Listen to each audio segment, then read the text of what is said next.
The deep dive is on, and today we're tackling, well, a really fascinating financial paradox. We're talking about the high earner, someone pulling in six figures, maybe more, but they're still stressed about bills, still living basically paycheck to paycheck. How does that even happen?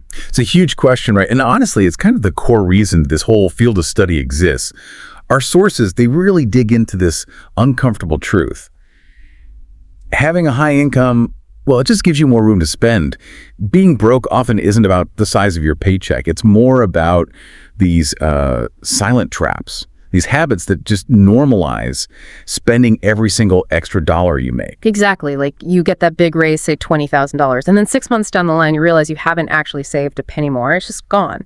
So our mission today is to cut through that noise. We want to expose the 6 biggest traps, the silent wealth killers that this stack of research points to, and crucially explain the mindset shifts. They might seem subtle, but they're absolutely necessary if you want to get to financial freedom. Okay, let's unpack this then. We should probably start with the spending habits, the ones that just immediately cancel out any income gains. Let's call them the traps of automatic spending. Right. And the undisputed champion here, the one that destroys wealth right away, is trap number 1, lifestyle inflation. Everyone's heard the term, but the way our sources break it down, the mechanism, it's crystal clear. As soon as your income goes up, your overhead just expands right along with it. Automatic. It really is the automatic wealth neutralizer. It's like the second that extra money hits your bank account, it's already mentally spent. Yeah. On a bigger mortgage, maybe a fancier car lease, or upgrading every single streaming service and eating out more. And this isn't just about small amounts. We see high earners justifying, say, going from a perfectly good sedan to a huge luxury SUV, or upgrading that $3,000 vacation to a $10,000 international trip just because they can, technically. And the sources say this is the fastest way to stay stuck, right? Because you end up needing that high salary just to maintain this new higher cost of living you've created for yourself. So what's the counter move here? I mean, beyond just saying don't spend more. Well, the strategy that comes up is something some mentors call pay raise parking. Yeah. The idea is when you get that raise, you immediately take, say, 80% of the net increase and you channel it directly into investments or savings before your budget even really notices it's there. The research is pretty blunt. If your spending automatically rises with your income, you're just running in place forever. So instead of upgrading your lifestyle, you have to consciously choose to upgrade your investments. That framing is powerful. Upgrading the engine, not just the paint job. Okay. So if lifestyle inflation is that automatic expansion, trap number 5 feels like the psychological lever we use to push it even further. This is the I deserve it's mentality. Oh, absolutely. This one runs deep, especially in demanding professional cultures. High earners often work incredibly long, stressful hours, and they use that genuine hard work, that feeling of sacrifice, as sort of a moral permission slip for frequent immediate rewards. It's the, $500 designer shoes because I just closed a huge deal. Or that spontaneous luxury weekend getaway because I really need to de-stress after that brutal quarter. Yeah, and the danger isn't the occasional treat, obviously. It's when it shifts from being a reward to just normal systemic spending. You've basically used your hard work to justify spending every single extra dollar. And if you're doing that, you've completely missed the fundamental point our sources keep hammering home. Wealth isn't built on what you earn and spend right away. It's built on what you keep and what you manage to grow. Right. And this internal justification, this I deserve it thinking, it gets amplified like crazy by external pressure. Which brings us to trap number 3. Keeping up with others. We always talk about the Joneses effect, but in high earning circles, it's often way more subtle and frankly more expensive. Yeah, it's not just about the neighbor's new car anymore. It's about your professional peer group.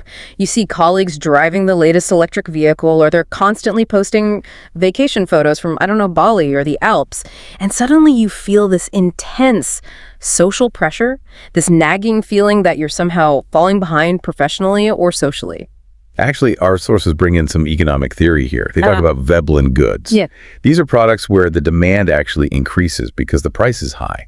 They're used purely for status signaling. It's not about needing a Pat Philippe watch. It's about signaling your success within a very specific community. And that kind of signaling is just immensely expensive. It's a psychological game with a very high price tag. And that signaling, it costs way more than almost anything else. The research implies that this desire to keep up appearances, it kills wealth faster than bad investments, sometimes even faster than taxes, which is saying something. What's really interesting, though, is the distinction the sources make about real wealth. Most people who are conspicuously showing off wealth. They're often using credit, maybe leveraging a lot of debt to keep that image going. They're essentially spending their future security right now.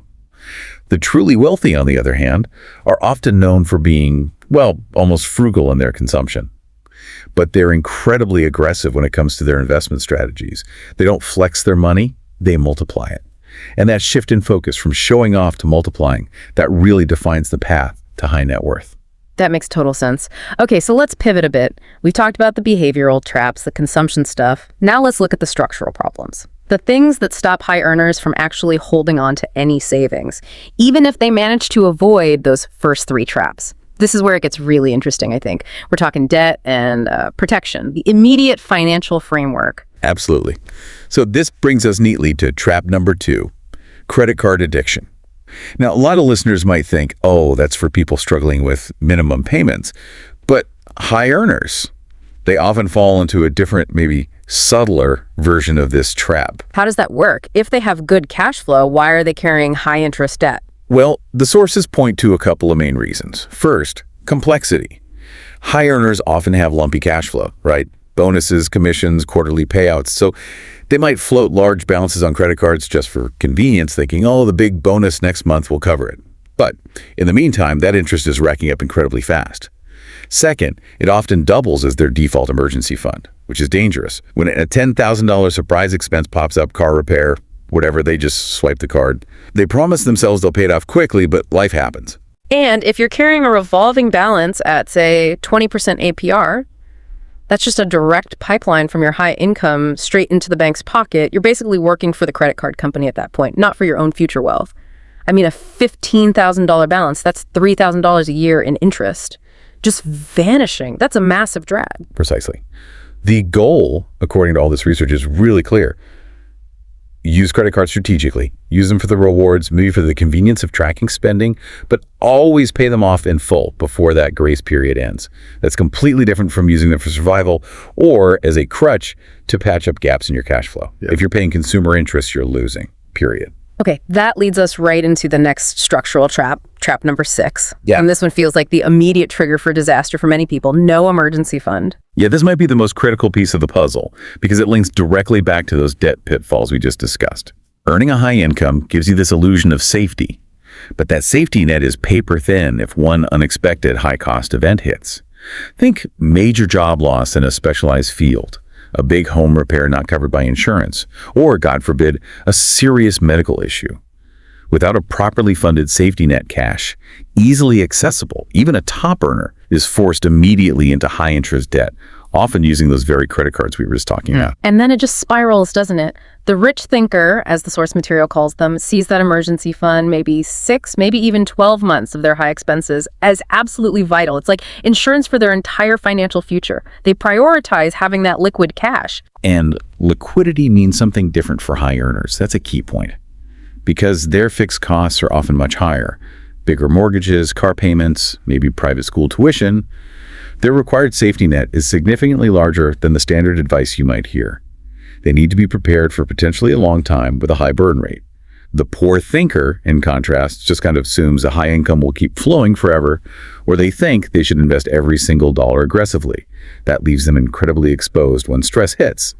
That safety net isn't just about money, it's about preventing panicked, debt-fueled decisions when you're most vulnerable. That focus on security, on having a solid structure, brings us perfectly to the last big trap. We're calling it the growth trap. This is trap number 4, ignoring investments. Exactly. So if the first traps were about how you spend your money, and the next set was about how you protect it, this final trap is about what happens when you just let your money sit there, doing nothing, earning a great salary but keeping huge chunks of cash parked in a basic checking account, or maybe a savings account earning next to nothing. That's a major long-term economic mistake. The sources use a great analogy for this. They say letting cash just sit there is like trying to fill a bucket, but the bucket is full of holes. What are those holes exactly? Well, the biggest hole, undeniably, is inflation. Even with moderate inflation, the purchasing power of your static cash just dwindles year after year after year. And for a high earner, the sheer amount of capital they might leave uninvested represents a massive opportunity cost. You're literally losing value simply by choosing the feeling of safety over logical, necessary growth. Opportunity cost, that's huge here. You know, many successful professionals, they're experts in their own fields, law, tech, medicine, whatever, but they often use their lack of specific financial expertise as an excuse for just doing nothing with their savings. They tell themselves, oh, I'll figure out the market later, or I'll wait until I have more time, and meanwhile, years just tick by. And this is the trap that keeps so many otherwise brilliant, successful people stuck financially. They rely almost entirely on their active income, their salary, to build any kind of wealth.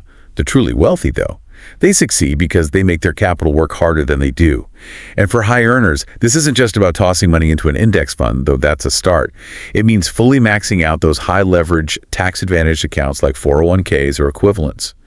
It might mean exploring more advanced strategies like donor-advised funds if they're charitably inclined, or looking into specific real estate or debt strategies suited to their income level. So the realization has to be, you just cannot win the long game by only relying on your paycheck, no matter how big it is. If your money isn't actively growing, you're actually shrinking, right? Relative to inflation and the economy expanding. That seems like the critical long-term lesson here. It is. Absolutely. If you connect all these dots, the choice really becomes quite binary. Either you are actively putting your dollars to work, deliberately growing your wealth, or you're passively watching inflation and those consumption traps slowly chip away at the value you worked so hard to earn in the first place. Wow. Okay, this has been incredibly insightful. A real deep dive into why just working hard and earning a lot doesn't automatically make you wealthy. It really does come down to that underlying operating system, how you manage your finances. It's all about the mindset, isn't it? Escaping these 6 traps, it's not really dependent on getting the next promotion or a bigger bonus. It's about fundamentally changing how you think about your cash flow, how you justify your spending, and critically, how aggressively you make your capital grow outside of your salary. So what does this all mean for you listening right now? Let's just quickly recap those 6 silent wealth killers we explored, maybe grouping them by theme. Sure. So in that automatic consumption category, the spending traps we had. Trap 1, lifestyle inflation spending automatically rises with income. Trap 5, the I deserve it mentality, using hard work to justify overspending. And trap 3, keeping up with others, letting social pressure dictate spending. Okay. Then in the structural traps, the ones about protection and debt we covered. Trap 2, credit card addiction, paying high interest even with high income. And trap 6, no emergency fund, leaving yourself exposed to financial shocks. And finally, that long-term growth trap. Trap 4, ignoring investments, letting cash sit idle and lose value to inflation and opportunity cost. Avoiding these traps, understanding them, that's the direct path. It's how you keep more of the money you work so hard for, how you grow it aggressively, and how you finally break free from that frustrating cycle of earning a lot but still feeling broke. Absolutely. And since we know wealth is fundamentally built on what you keep and grow, not just what you earn, here's the provocative thought we want to leave you mulling over. Which one of these 6 traps feels like the biggest risk for you right now in your specific financial life? And maybe more pointedly, what specific spending justification, that little I deserve it's voice, or that urge to match someone else's purchase, what justification are you going to consciously stop today? What change can you make right now to let your money actually start growing for tomorrow? Think about that specific action, that mindset shift. It could make all the difference. We'll catch you on the next deep dive.